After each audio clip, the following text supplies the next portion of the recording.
할렐루야. 하나님께는 영광, 우리들에게는 은혜가 넘치는 귀한 시간이 되기를 바랍니다. 어떤 의사분이요, 돈을 벌기 위해서 꾀를 냈답니다. 어떤 병이든 100만 원만 내면 고쳐드립니다. 근데 못 고치면 내가 10배, 1000만 원 보상해드립니다. 그 광고를 보고 한 사람이 찾아갔습니다. 저는 맛을 요즘 못 느낍니다. 그랬더니 의사 선생님이 주사를 놔주고 간호사한테 22번 약 2방울 드려라 그랬습니다. 휘발유였어요. 입에다가 딱 떨어뜨리니까 삼킬 수가 없잖아요. 구역질하면서 이거 휘발유잖아요. 그랬더니 네, 미각 회복하셨죠? 100만 원 내세요. 그랬습니다. 이 사람이 두 번째 시도를 했습니다. 어떻게 오셨습니까? 요즘에 기억이 정 나지가 않습니다. 기억력이 떨어졌다고. 그래서 이제 주사를 놓고 22번 약 3방울을 처방을 했습니다. 휘발유잖아요. 기겁을 해서 아니 또 휘발유 주려고 그러십니까? 그랬더니 네, 기억력 회복되셨죠? 100만 원. 이 사람이 3번째 시도를 했습니다. 이번에는 안 보인다는 거예요. 그래 주사 놔주고 어떻습니까? 했더니 안 보인다는 거예요, 무조건. 그래서 알겠습니다. 그럼 뭐 약속대로 드려야 되니까 1000만 원 수표입니다 하고 딱 줬어요. 근데 1000원짜리를 줬습니다. 그랬더니 이 사람이 보니까 1000원짜리잖아요. 화가 나가지고 아니 이게 뭡니까? 1000원짜리잖아요. 그랬더니 의사가 그럽니다. 시력이 회복되셨군요. 100만 원 내세요. 우리 예전에는 농경 생활을 했는데 3가지 때로 나눠 생각할 수 있죠. 첫째로 씨를 뿌릴 때가 있고, 둘째 결실을 할 때가 있고, 셋째로 쉬면서 누리는 때가 있습니다. 우리의 인생도 보면은 이 3가지 날이 보통 있죠. 첫째 보통 날이 있습니다. 평상적인 날들이 있고, 둘째 기회의 날이 있어요. 인생에 특별한 때가 있습니다. 기회의 날이 있는데 항상 있으면 기회라고 말하지 않죠. 마치 추수 때처럼 인생에도 기회의 날이 때때로 찾아옵니다. 그리고 3번째로 쉬는 날이 있습니다. 일을 멈추는 날인데 일할 수 없고 혹은 해도 별 소득도 없는 그런 때가 있습니다.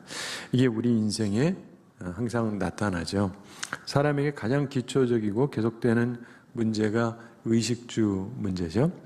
특별히 먹는 게 항상 숙제입니다. 먹고 사는 문제에 관해서 오늘 말씀은 우리에게 아주 중요한 교훈을 줍니다. 만나의 교훈이죠. 복음의 출발, 즉 옛 생활을 이제 탈출해서 이제 새롭게 복음의 여정, 기쁜 소식의 나날이 되는 삶을 살아야 되는데 그러려면 우선 오늘 제목처럼 하나님의 법을 준행해야 됩니다. 우선 말씀을 듣고 기억하셔야 되고 그리고 그 법을 순종하셔야 됩니다. 그러면 우리가 필요한 것에 부족함 없이 복음의 여정, 기쁨의 나날을 지낼 수가 있습니다. 이 만나 교훈은 우리에게 3가지 중요한 가르침을 주는데 생활에 관한 3가지 중요한 교훈입니다. 잘 기억하시기 바랍니다. 첫째로 내일 일을 걱정하지 말라는 겁니다. 본문 2절에 보시면 이스라엘 자손이 광야에서 모세와 아론을 원망합니다. 이유는 3절에 나오는데 굶주려 죽게 한다는 겁니다. 먹고 사는 일에 대한 걱정입니다. 그러자 4절에서 하나님께서 말씀하십니다. 4절 함께 읽어보겠습니다. 그때 여호와께서 모세에게 이르시되 보라 내가 너희를 위하여 하늘에서 양식을 비같이 내리리니 백성이 나가서 일용할 것을 날마다 거둘 것이라. 이같이 하여 그들이 내 율법을 준행하나 아니하나 내가 시험하리라. 아멘. 일용할 것을 날마다 거둘 것이라.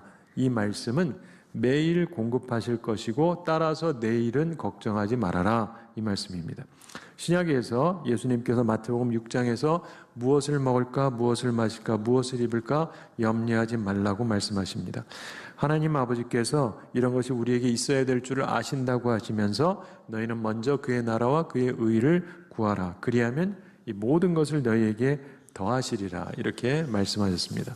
그러시면서 그러므로 내일 일을 위하여 염려하지 말라. 내일 일은 내일이 염려할 것이요 한날 괴로움은 그날로 족하니라 이렇게 말씀합니다. 내일 일을 걱정하지 말라 이 말씀은 하루에 하루만큼 살아라 이런 말씀입니다. 하루에 하루만큼만 살아라. 걱정 사서 하는 사람들이 있어요. 꽤 많죠. 그러지 말라는 말씀입니다. 만나를 거두어 드리는데 하나님의 명령은 한 사람당 한 오멜 약 2리터 되는 분량을 취하라고 하십니다. 그 이상은 거두지 말라고 말씀합니다. 그리고 아침까지 또 남겨두지도 말라 그럽니다. 다시 말해서 내일 일 걱정하지 말고 필요한 만큼만 거두고 오늘 전부 다 먹어도 된다, 이 말씀이에요. 내일 걱정하지 말아라. 참으로 재미있는 사실은 하나님의 명령을 무시하고 내일을 염려하면서 내일을 위해서 남겨둔 만나에서 벌레가 생기고 냄새가 납니다. 저희 부모님이 이북에서 내려오셨는데 이북에서 쓰는 표현이 있습니다. 너무 아끼면 띠로 간다. 띠라는 건 배설물을 의미해요. 너무 아끼면 못 쓰게 됩니다. 하루에 하루만큼 사는 법을 배워야 됩니다. 내일 일을 염려하지 말라. 이 환경이 문제라기보다 내 마음을 바꿔야 됩니다. 하나님의 명령을 따라서 내 마음을 바꿔야 됩니다. 내일 일을 염려하지 말라. 이것이 만나의 교훈이 우리에게 가르쳐주는 첫 교훈입니다.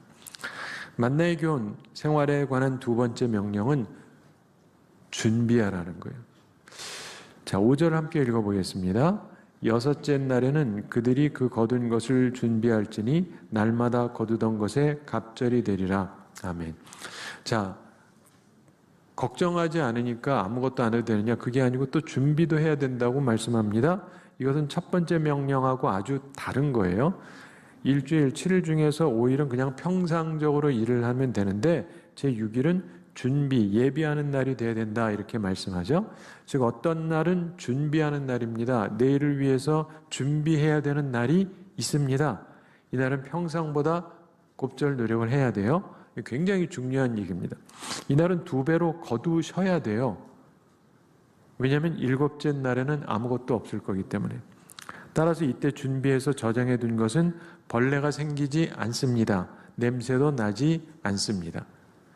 자, 여기서 우리가 배우는 아주 중요한 하나님의 법칙을 보게 되는데, 일반적으로 성실하게 일하되 한날 하루의 족한 수고만 하면 돼요.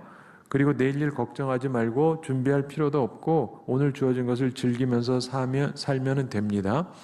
아무 때나 예비하겠다고 힘써봤자 노력이 수포로 돌아갑니다. 그래도 준비해야 되는 때가 또 온단 말이에요. 이때는 또 준비를 해야 돼요. 이때를 놓치면은 안식해야 될 때 먹을 게 없어요. 그래서 굶게 됩니다. 따라서 준비도 하셔야 돼요. 이걸 잘 구별해서 이해를 해야 됩니다. 세 번째, 만나의 교훈, 생활의 교훈에 대한 교훈은 안식하라는 겁니다. 오늘 본문 뒤 30절에 나와요. 그러므로 백성이 7째 날에 안식하니라. 7째 날, 즉 일주일에 하루는 안식하라고 말씀합니다. 물론 이것은 두 번째 교훈을 지켰을 때 의미가 있죠. 이미 쉬면서 먹을 음식이 준비되어져 있을 때 가능한 겁니다. 우리는 하나님의 말씀을 따라서 쉬어야 됩니다. 안식해야 돼요. 이날에는 무엇을 합니까? 오직 하나님과의 만남을 위한 시간을 갖는 겁니다. 안식의 핵심은 쉬면서 하나님과 시간을 보내는 것이죠. 예전에 링컨 대통령이 젊은 시절에 변호사 일을 했었습니다. 근데 한 번은 어떤 사람이 자기 변호를 맡아달라고 했어요. 근데 링컨이 사건 내용을 듣고 보니까 이게 영 안 좋아요. 그래서 자기는 그 사건을 맡지 않겠다 그랬습니다. 그랬더니 그 사람이 화를 내면서 말합니다. 아니, 변호사는 돈 받고 안 될 일도 되게 만드는 직업 아니요? 이러면서 화를 냅니다. 돈은 많이 낼 테니까. 근데 링컨이 말했습니다. 내가 먹을 것은 하늘 아버지께서 주십니다. 그러니까 하나님께서 원하지 않는 변호는 전 하지 않습니다. 저는 하나님 편입니다. 그러더랍니다. 안식하라는 것은 단순히 일주일에 하루 쉬라는 말이 아니고요. 하나님과의 교제를 위해서 쉼을 얻고 하나님의 뜻을 배우는 시간이 되어야 돼요. 그리고 하나님께 영광을 돌리는 날이 되어야 되는 것입니다. 자, 그런데 하나님께서 이런 세 가지를 명령하시는 이유가 뭐냐? 이 만나의 교훈, 생활의 교훈이 계시하는 것이 세 가지가 있습니다. 첫째로 허무한 삶을 살지 말라는 거예요. 인생 허무하게 살지 말아라. 욕심 부리지 말라는 거예요. 본문 뒤에 보면 20절에 그들이 모세에게 순종하지 아니하고 더는 아침까지 두었더니 벌레가 생기고 냄새가 난지라. 모세가 그들에게 노하니라, 이렇게 말씀합니다. 이처럼 상당히 많은 사람들이 쌓아두고 쌓아둬요. 근데 전혀 쓰지 못하고 죽습니다. 쌓아두되 사용하지를 못해요. 특이한 것은요, 많은 사람들이 은행, 특히 스위스 은행에 엄청나게 많은 돈을 몰래 비축해 둔다 그럽니다. 그리고 그냥 죽는데요. 아무도 모르게 그렇게 허무하게 쌓아두고 엄청 쌓아두고 사용되지 않는 돈이 천문학적이라 그래요. 제 돈은 거의 한 푼도 없어요. 근데 솔로몬의 표현대로 헛되고 헛되며 헛되고 헛되니 모든 것이 헛되도다. 근데 그런 삶을 사는 사람이 있다는 거예요. 꽤 많다. 그러지 말라. 이 말씀입니다. 둘째로 준비의 때를 놓치지 말라는 겁니다. 준비의 때를 놓치지 말아라. 여섯째 날에는 2배로 거둘 수 있죠. 준비의 때입니다. 그때를 놓치면 일곱째 날이 될 때 먹을 걸 얻을 수가 없습니다. 본문 5절 함께 읽어보겠습니다. 여섯째 날에는 그들이 그 거둔 것을 준비할지니 날마다 거두던 것에 갑절이 되리라. 아멘. 여러분, 요즘 코로나 시대처럼 힘든 때가 있죠? 근데 사실 지금은 전 세계 국가에서 나름대로 국민을 돕습니다. 그런데 이제 정말 재앙처럼 주식, 집값 폭락할 때가 올 수 있어요. 대비하시는 게 좋습니다. 준비의 때를 놓치지 마세요. 준비한 사람은 오히려 편안할 거예요. 기회를 얻을 겁니다. 편하게 쉴 수 있어요. 또한 우리는 모두 실제적으로 죽을 때도 오잖아요. 그리고 죽은 다음에 쉬어야 될 때를 만나게 됩니다. 그 때를 위해서 준비의 때를 위해 준비한 사람들은 천국에서 영원한 안식을 누리게 될 것입니다. 그러나 그 때를 위해서 조금도 준비하지 않은 사람은 영원한 절망 속에 떨어지게 될 것입니다. 하나님께서는 안식을 매주일 지키도록 하시죠? 왜 그렇습니까? 영원한 안식을 위해서 평상시에 준비하라. 이 교훈입니다. 준비의 때를 놓치지 마시기 바랍니다. 생활의 교훈이 계시하는 세 번째 내용은 하나님의 법을 준행하라는 말씀입니다. 오늘 설교 제목입니다. 안식의 기쁨을 누리려면 하나님의 법을 준행해야 됩니다. 4절 함께 다시 읽어보겠습니다. 그때 여호와께서 모세에게 이르시되 보라, 내가 너희를 위하여 하늘에서 양식을 비같이 내리리니 백성이 나가서 일용할 것을 날마다 거둘 것이라. 이같이 하여 그들이 내 율법을 준행하나 아니하나 내가 시험하리라. 아멘. 인생의 기쁨과 행복은, 그리고 천국의 기쁨은 오직 하나님의 법을 준행하는 자에게 주어집니다. 그것을 아는가, 하나님의 법을, 그리고 그것을 믿는가, 알고 믿고 행하는 우리가 되기를 바랍니다. 자, 그러면 우리 모습 잠깐 점검해 보기를 원합니다. 믿는다고는 하지만 만나의 교훈, 생활에 관한 하나님의 명령을 무시하는 사람들이 꽤 많습니다. 우리에게 혹시 그런 모습이 없는지 한번 점검해 보기를 원합니다. 만나의 교훈을 무시하는 사람들에게 보통 3가지 모습이 나타나거든요. 첫째가 욕심입니다. 욕심. 끊임없이 욕심을 부려요. 조금 더 가지려고 합니다.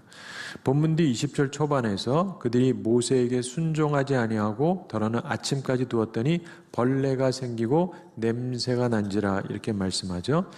하나님의 말씀 신약에도 보면은 욕심이 잉태한즉 죄를 낳고 죄가 장성한즉 사망을 낳느니라 말씀합니다. 내일 일을 염려하지 말라고 분명히 말씀하잖아요. 그럼에도 불구하고 많은 사람들이 하나님보다 돈에 그들의 신뢰를 둡니다. 그리고 자족하지 않아요. 그리고 욕심을 품고 살아갑니다. 돈을 사랑하는 것이 일만하게 뿌리라 그러죠. 여러분 마음에 돈을 사랑하는 마음을 품으시면 안 됩니다.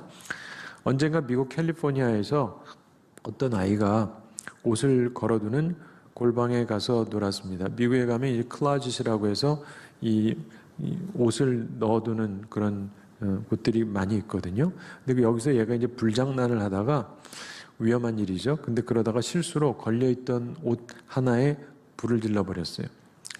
놀란 아이가 부모님한테 혼날 게 겁이 나가지고 골방을 나와가지고 문을 닫고는 집 밖으로 도망쳐 버렸습니다. 어떻게 됐겠습니까? 집에 홀라당 다 타버렸죠. 아니, 불이 붙었으면 빨리 얘기해서 꺼야죠.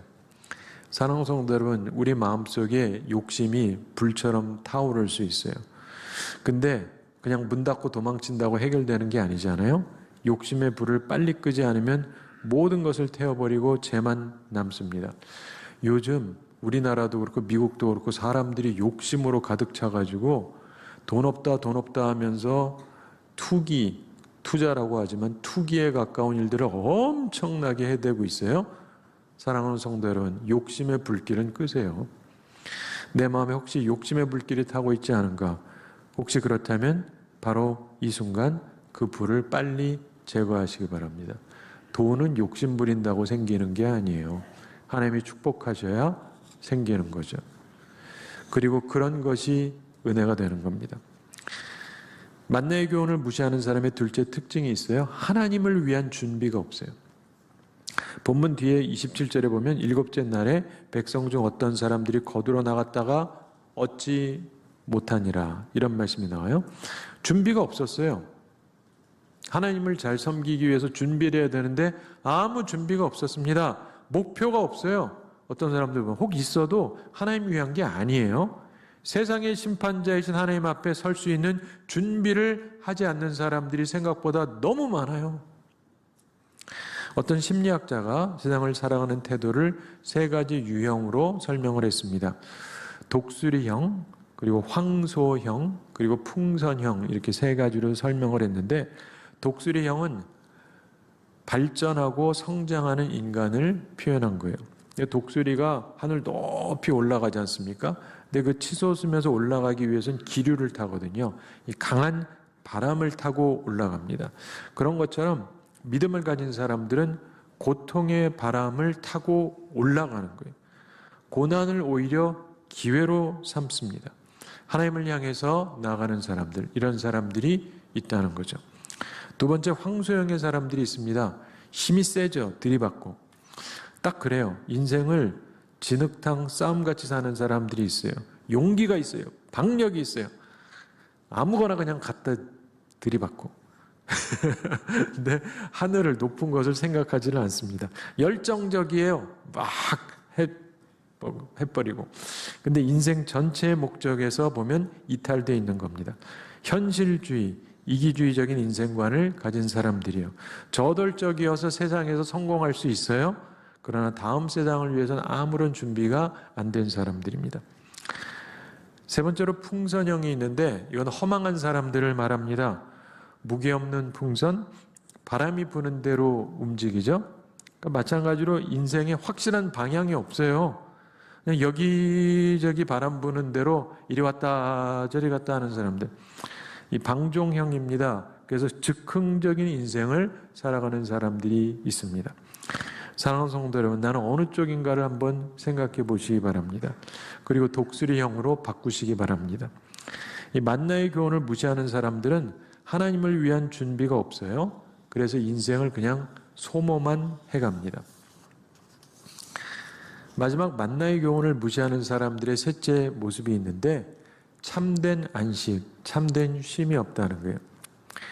예수님이 수고하고 무거운 짐진 자들아 다 내게로 오라, 내가 너희를 쉬게 하리라 그러잖아요. 근데 이 사람들은 참된 안식이 뭔지를 몰라요. 교회를 다녀도. 이 백성 중에 어떤 사람들이 안식일에 만나를 거두러 나갔다가 얻지를 못합니다. 그때 하나님께서 말씀하십니다. 본문 이후 29절에 여호와께서 모세에게 이르시되 어느 때까지 너희가 내 계명과 율법을 지키지 아니하려느냐, 이렇게 책망하십니다. 은혜로운 쉼이 없고 책망을 받았습니다. 그리스 신화에 보면 시시포스 혹은 시지푸스라고 일컬어지는 사람 이야기가 나오죠. 이 사람은 코린트의 왕이라고 그러는데 죽은 후에 벌을 받아서 영원히 같은 일을 반복하게 됩니다. 뭐 그냥 신화 얘기인데, 그리스 신화. 큰 바위를 산 위로 밀어 올리는 일을 합니다. 그런데 꼭대기에 도달하면 바위가 다시 밑으로 굴러 내려갑니다. 그런데 그는 이 일을 한없이 되풀이합니다. 이 이야기는 쉼없이 계속되는 고난, 그런 일은 결국 지옥 형벌과 같다는 것을 이야기해 주는 거죠. 근데 사람 중에 보면은 이렇게 평생 쉼없이 살아가는 사람들이 있어요. 그야말로 살아있지만 생지옥의 생활을 하는 것입니다. 여러분, 우리가 쉼을 꼭 가져야 돼요. 근데 요즘 세상은 또 좀 너무 막 가서 한참 많이 쉬고 싶어 해요. 그럼 살 이유가 없는 거예요. 균형을 잘 잡으셔야 하나님 말씀대로. 사랑하는 성도 여러분, 여러분 삶은 어떻습니까? 복음, 좋은 소식에 합당한 삶을 사셔야 되는데 이제 복음의 여정, 좋은 소식의 나날들이 되기 위해서 첫 발을 잘 디뎌야 됩니다. 만나의 교훈, 생활에 관한 하나님의 명령을 배우고 그 말씀을 따라서 살아가야 됩니다. 내일 일을 염려하지 말라. 그러나 또 예비도 해야 된다. 하나님과의 교제를 위해서 항상 예비해라. 그리고 안식도 누려라. 하나님 안에서 쉼을 얻어라. 이걸 항상 기억하시기 바랍니다. 그리스도인의 생활은 바로 이런 생활입니다. 이것이 복음에 합당한 생활입니다. 오늘 본문 4절 후반에서 하나님께서 분명히 말씀하시죠. 내 율법을 준행하나 아니하나 내가 시험하리라. 테스트하시겠다는 거예요. 여러분이 이렇게 사는지 안 사는지 하나님께서 테스트하시겠다는 거예요. 하나님 말씀에 순종하는 사람들에게 하나님께서 은총을 베푸십니다. 하나님의 법을 준행해서 하나님의 은총을 충만히 누리며 살아가는 우리 모두가 되기를 바랍니다. 한 가지 이야기 말씀드리면서 오늘 말씀 마치겠습니다. 어른이 된다, 성인이 된다, 이 나이가 항상 조금씩 바뀌는데요. 예전에 미국에서 한 청년이 18살 생일이 됐는데 이제 어른 성인이 되었다 이런 감격을 가지고 마을에서 존경하는 분을 찾아갔습니다. 옛날 얘기예요. 그리고는 물어봤습니다. 제가 이제 어른이 됐는데 어떻게 사는 게 좋은지 길을 좀 가르쳐 주십시오. 그랬더니 그분이 묻습니다. 자네 지금까지 어떻게 살았나? 그랬더니 청년이 답합니다. 사정이 있어서 공부는 많이 못했습니다. 그리고 아버지 직업을 이어서 비누, 양초 이런 걸 만들고 있습니다. 그랬더니 그분이 답합니다. 그럼 그 일을 계속 하게. 단지 이제부터는 조건을 하나 붙이게. 예수님을 자네 사업의 동업자로 모시게. 물론 수입의 10분의 1은 동업자에게 드려야겠지. 청년이 그렇게 하겠다고 약속을 했습니다. 그리고 약속을 지켰어요. 그리고 자기 회사의 사원을 하나님이 우리의 동업자시다 이렇게 정했습니다. God is our partner. 하나님은 우리의 동업자다. 그리고 살았는데 사업이 크게 성공을 했습니다. 윌리엄 콜게이트라고 하는 사람인데 미국에서 치약회사 콜게이트 모르면 간첩이라고 보면 돼요. 이분이 기독교 대학 콜게이트 대학도 세우고 미국 성서공회 초대 총무도 역임했습니다. 그가 18살 때 받았던 교훈을 따라서 평생을 우리 주님과 함께 손잡고 주님과 동업자라고 생각하면서 살았습니다. 파트너로서. 그리고 그의 삶이 성공적이고 복된 삶이 되었습니다. 만나의 교훈, 생활에 관한 하나님의 명령을 준행하는 우리가 되기 바랍니다. 그래서 하나님의 테스트를 통과하고 그래서 하나님의 은총을 누리며 살아가는 우리 모두가 되기를 우리 주님의 이름으로 축원합니다. 함께 기도하겠습니다. 사랑의 하나님 아버지, 우리를 사랑하시고 오늘 저희들이 귀한 말씀 주임을 감사드립니다. 복음의 출발을 한 우리들이 복음의 여정을 살아가면서 온전하고 행복한 삶을 살기 위해 하나님의 법을 준행하라고 말씀해 주셨는데 이 말씀을 우리들이 마음에 새기고 이 말씀대로 살아가게 하여 주시옵소서. 그래서 하나님께 영광 돌리고 하나님은 우리를 기뻐하시고 우리가 테스트에 통과한 것을 보면서 우리에게 은총을 베푸시는 귀한 삶을 살아가는 우리 모두가 되게 하여 주시옵소서. 감사드리며 예수님의 이름으로 기도드리옵나이다.